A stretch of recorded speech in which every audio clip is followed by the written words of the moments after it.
اعوذ باللہ من الشیطان الرجیم بسم اللہ الرحمن الرحیم رب اشرح لی صدری ویسر لی امری واحلل عقدۃ من لسانی یفقهوا قولی ربی زدنی علما ربی زدنی علما ربی زدنی علما یا معلم ابراہیم علمنی والحقنی بالصالحین۔ عزیز طلباء و طالبات، آج میں آپ کو پھر ایک بار اردو کلاس میں خوش آمدید کہتا ہوں۔ آج کے کلاس میں ہم مرثیہ کے اجزاء ترکیبی پڑھنے جا رہے ہیں۔ اس سے پہلے کہ میں نے آپ کو مرثیہ اور اس کے آغاز اور ارتقاء کے بارے میں کافی جانکاری دینے کی کوشش کی، اور یہ ہمارا اس موضوع کا تیسرا حصہ ہے جس میں ہم مرثیہ کے اجزاء ترکیبی پر بات کرنے جا رہے ہیں۔ میرے عزیز طلباء و طالبات، مرثیہ وہ نظم ہے جس میں کسی مردہ ہستی کی تعریف کی جائے، اس کے کارہائے نمایاں کو اجاگر کیا جائے اور اس کے کردار پر روشنی ڈالی جائے، جنگ کا خدخال بیان کیا جائے، اس کو مرثیہ کہتے ہیں۔ اور پھر ہم یہ کوئی جان چکے ہیں کہ مرثیہ کا آغاز کہاں سے ہوا ہے اور کون سے شعراء ہیں جنہوں نے مرثیہ کو اپنی ارتقائی منزل کو طے کرنے میں معاونت کی ہے، رول نبھایا ہے۔ میرے عزیز طلباء و طالبات، 11ویں اور 9ویں جماعت کے کلاس میں آپ کو یہ جانکاری حاصل کرنے کی کوشش کرنی چاہیے کہ جو مضامین آپ کو پڑھائے جا رہے ہیں، جن موضوعات پر روشنی ڈالی جاتی ہے، ان کو آپ ذہنشین کرنے کی کوشش میں ہمیشہ رہا کریں۔ مرثیہ کے اجزاء ترکیبی، اس کے کل 8 اجزاء ترکیبی ہیں۔ نمبر 1 چہرہ، نمبر 2 ماجرا، نمبر 3 رخصت، نمبر 4 آمد، نمبر 5 رجز، نمبر 6 سراپا، نمبر 7 جنگ کے مرکہ، نمبر 8 مائن۔ اب ہم ان اجزاء ترکیب کو ایک ایک کر کے سمجھنے کی کوشش کریں گے۔ پہلا جو جز ہے وہ ہے چہرہ۔ چہرہ مرثیہ میں چہرہ سے مراد ہے منظر نگاری۔ منظر نگاری میں شاعر موجودہ ماحول سے نکال کر ایسے ماحول میں لے جاتا ہے جہاں واقعہ رونما ہو رہا ہو۔ چہرے سے مرثیہ کا آغاز ہوتا ہے۔ ان اشعار میں وہ مضامین بیان کیے جاتے ہیں جن کا مرثیہ کے ہیرو کردار کے ساتھ براہ راست واسطہ نہیں ہوتا ہے۔ عام طور پر چہرے میں صبح کا منظر، رات کا سما، دنیا کی بے ثباتی، سفر کی دشواریاں وغیرہ جیسے مناظر پیش کیے جاتے ہیں۔ اس کو چہرہ کہتے ہیں، یعنی چہرے میں وہ واقعہ بیان نہیں کیا جاتا ہے بلکہ واقعہ سے پہلے اس کو تمہیداً کچھ چیزیں بتائی جاتی ہیں، کچھ اشعار لکھے جاتے ہیں جن میں منظر نگاری ہوتی ہے، صبح کا منظر، رات کا منظر وغیرہ وغیرہ۔ تو اس کے بعد اس کا دوسرا جز جو ہے وہ ہے ماجرا۔ ماجرا ان اشعار میں مرثیہ کے ہیرو کے بارے میں کچھ باتیں لکھی جاتی ہیں، یعنی ماجرا میں چہرہ میں ہیرو کی بات نہیں کی جاتی ہے، لیکن ماجرا میں ہیرو کے بارے میں چند باتیں لکھی جاتی ہے، بیان کی جاتی ہے، اور ایک عمومی موضوع سے پڑھنے یا سننے والے کو اس مرثیے کے مخصوص موضوع کی طرف لایا جاتا ہے، یعنی اس میں اس کو ڈائریکشن دی جاتی ہے، وہاں سے یہاں لایا جاتا ہے، اس کو موڑا جاتا ہے، یعنی مرثیہ کی طرف اس کو موڑا، اصلی موضوع کی طرف لایا جا رہا ہے۔ مثال کے طور پر اگر حضرت سکینہ کا مرثیہ ہے تو دربار یزیدی یا قید خانے کے حالات بیان کیے جاتے ہیں، کیونکہ یہ موضوعات چہرے کے بل لکھے جاتے ہیں، اس لیے اس حصے کو ماجرہ کے نام سے یاد کیا جاتا ہے۔ اس کے بعد تیسرا جز آتا ہے، اس جز کا نام ہے رخصت۔ رخصت میں ہیرو کا تذکرہ کیا جاتا ہے۔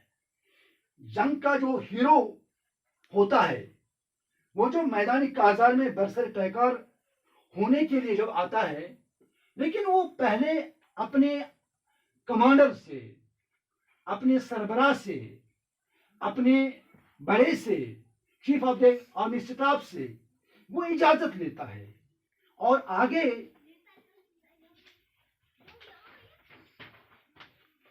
جانے سے پہلے اپنے عزیزوں اور دوستوں سے رخصت لیتا ہے، جیسا کہ امام علی مقام علیہ السلام جب میدان کربلا میں اپنے ساتھیوں سمیت تھے، وہاں جو ساتھی مقتل میں جاتا تھا تو وہاں پر وہ پہلے امام علی مقام علیہ السلام سے اجازت لیتا تھا۔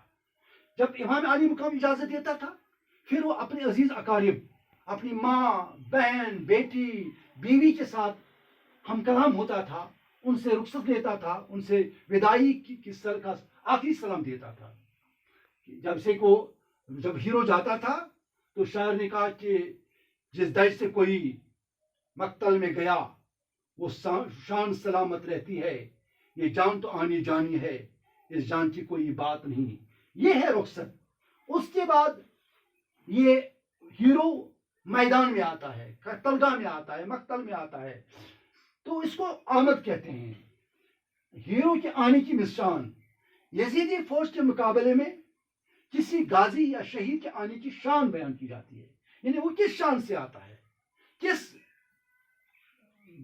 انداز سے آتا ہے، کس طریقے سے وہ میدان میں آتا ہے، کس طرح وہ گھوڑے پہ سوار ہو کر میدان میں اترتا ہے، پھر وہاں پر اپنے آپ کو پیش کرنے کے لیے، جنگ کرنے کے لیے اپنے آپ کو تیار کرتا ہے اور مد مقابل کو اپنی طرف بلاتا ہے۔ اس کو آمد کہتے ہیں، یعنی فوجی کا، ہیرو کا میدان میں آنے کو آمد کہتے ہیں۔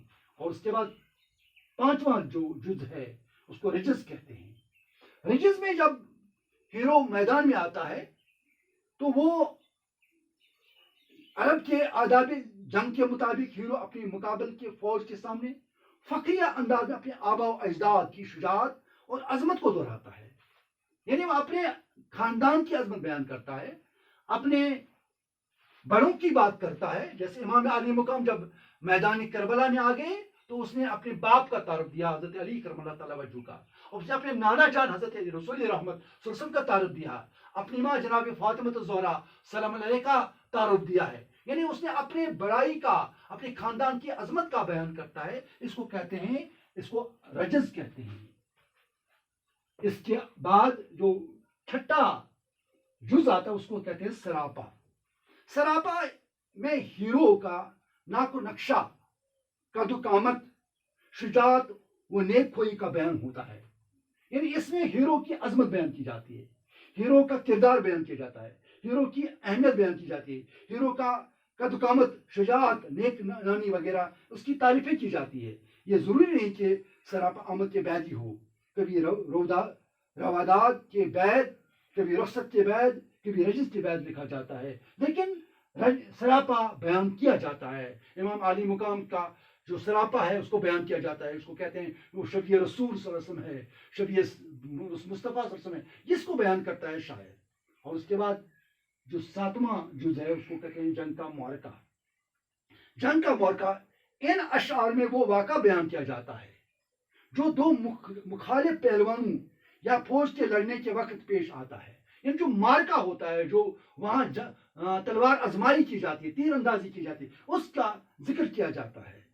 اس حصے میں مختلف ہتھیاروں کا استعمال، طرفین کے وار، گولیاں تلوار کی تعریف، فوجوں کی ریل پیل، دھوپ کی تیزی وغیرہ کا بیان کیا جاتا ہے کہ ہیرو کن حالات میں لڑتا ہے، کس طرح لڑتا ہے، کس طرح جان پہچانی سے لڑتا ہے۔ اس جنگ کے مارکے میں اس چیز کا تذکرہ کیا جاتا ہے۔ اور آٹھواں اور آخری جو اس کا جز ہے وہ ہے بین. بین کا معنی ہے رنج و غم کا اظہار کرنا. ان اشعار میں ہیرو کے شہید ہونے پر رنج و ملال کا اظہار کیا جاتا ہے. ہیرو کے رشتہ داروں، دوستوں اور رفیقوں کے اظہار ماتم پر تبادلہ خیال کیا جاتا ہے. اس کی شہادت پر بیان کیا جاتا ہے. اس کی شہادت کا تذکرہ کیا جاتا ہے. ان کی عظمت کا تذکرہ کیا جاتا ہے. اس نے کس انداز سے لڑا اس کا تذکرہ کیا جاتا ہے. اور اس میں رونے کی بات ہوتی ہے، غم کی بات ہوتی ہے، ملال کی بات ہوتی ہے، حزن کی بات ہوتی ہے. اس طرح میرے عزیز طلباء و طالبات، آپ کے سامنے مرثیہ کے اجزاء ترکیبی آ گئے ہیں، اور آپ ان اجزاء ترکیبی کو ایک بار پھر اپنے مطالعے میں لائیں.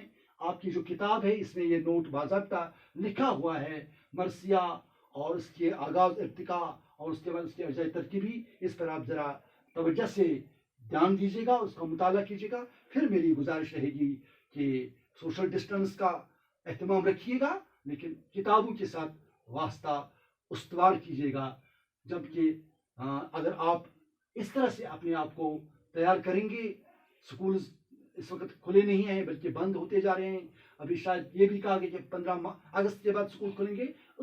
تب تک آپ کو بہرحال ان کلاسز سے استفادہ کرنا ہوگا، on line of line classes سے. تو آپ کے ٹیچرز، آپ کے اساتذہ کرام یہ کوشش کریں کہ آپ تک بات پہنچائی جائے، آپ کو سمجھایا جائے، سکھایا جائے. تو آپ سیکھنے کی کوشش کریں، اپنا رسپونڈ دیجیے اور صحیح طرح سے اپنے آپ کو تیار کیجیے.